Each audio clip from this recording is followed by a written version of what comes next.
Can you just talk about the shift in formations between halves? It was dramatic and it had dramatic results. Yeah. I think that the reason that we went to it was for, it wasn't for personnel reasons, it was for matching up against Virginia Tech.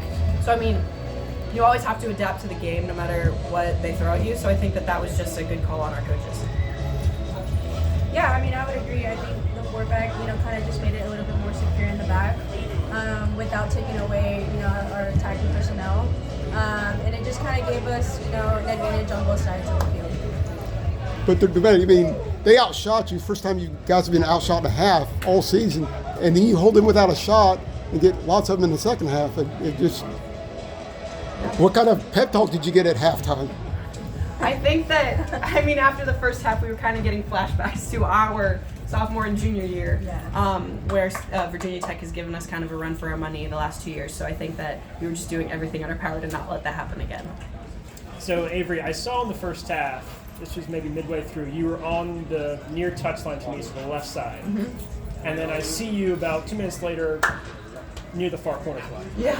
So, A, you must be tired, but, B, and I asked Coach this, what is it about that positional freedom that allows you guys to be so successful in terms of tactics? It doesn't seem like you guys play with necessarily a position, and you were the epitome of that. Yeah, I think it's just a certain fluidity tactically. I think that Allie and I have a good relationship on and off the field where we allow each other to interchange. We just have to communicate. So I think that I definitely do a lot of fitness to enable myself to go to both corner flags. But yeah, it's just that tactical fluidity.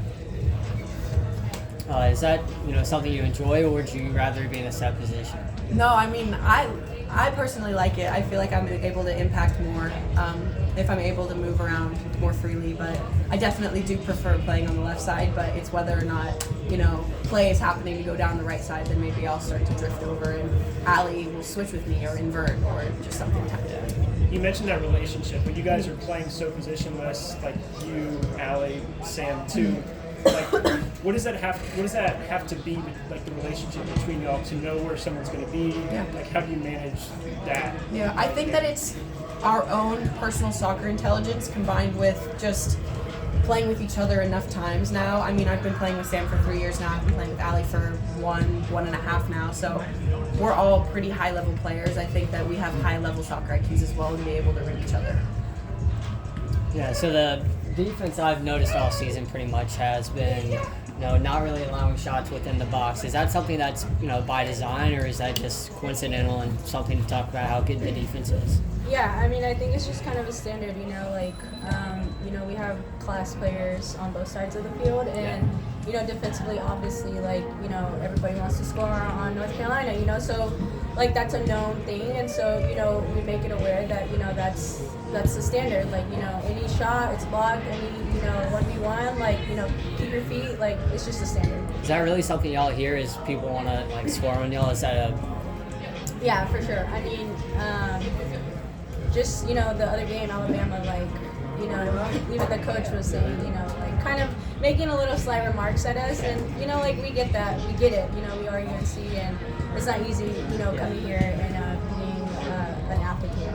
When you go into halftime and Anson's like, hey, we're just going to change up the formation, how big of a change is that? Or is that difficult to adjust to? I don't think it is. I think, it's a commitment on our behalf. The coaches can only give us, the tactical change. And like I said, it's up to us to, commit to it and actually do it. And I think we did a really good job. Yeah. On Evelyn's goal, did you have the long strike? Who had the long strike? No, that was Emily Moxley. Emily Moxley. Yeah. Can you take me to? She just bobbled it and then. Yeah, I think it came off of a corner kick originally. I remember I flicked it on, and I think there was a scramble in the box, and then it was cleared out to Mox, who took a touch, and then we all just started crashing the goal, and it got popped out again to Evelyn, and she was able to finish it. When you have these games that are maybe difficult, or that you have to make tactical changes at halftime in order to win, but then you win them. What does that do for your confidence? How can you then use that experience going forward? I think it's just trusting that we will eventually get there. The first half is obviously frustrating, not having many shots on goal, not having many opportunities, but We are good enough individually that once we do start playing together as a team, whether that be in the first half or in the second half, or hopefully for the whole game, that it'll come together and that we'll get opportunities. So I think it's just patience. Sam, you mentioned the standard earlier. You got two teams who are conference opponents that are going to try and score on you next week. So how do you go about preparing for those games? What's going to be important as you face really two of the better teams in the conference early in the season? Right. I would say for sure, obviously recovery, on to the next. We won great, but like you said, it's going to be two great opponents. And I think, obviously mentally, we have to kind of lock in and stay focused. And I think the biggest thing is going to be, coming together and really committing to playing together, because that's when we're at our best. Obviously, today was centered around mental health awareness. What does that mean to y'all? I mean, I think that it's kind of one of those things where only in recent years we've started appreciating the severity of it and how much it impacts student athletes. And I think it's kind of like one of those things where I think someone on Duke, Katie Groff, said this in an interview the other day. It's when you have a broken wrist and you have a cast on it, everyone's coming up and asking you if you're okay. But when you're struggling with mental health, it's kind of one of those underlying hidden issues that not many people can see from the outside. So I think that acknowledging it and making it a comfortable thing to talk about is really important. Yeah. Sam? Yeah, I mean, sort of like what Avery said, I think it's huge, it's something that, you don't really know is happening, and, that's when it's even more dangerous, because you don't ever see it coming. And, as athletes, it's really hard being a student athlete.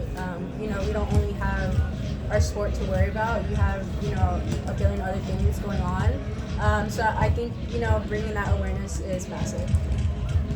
Great. Thanks. Thank you guys.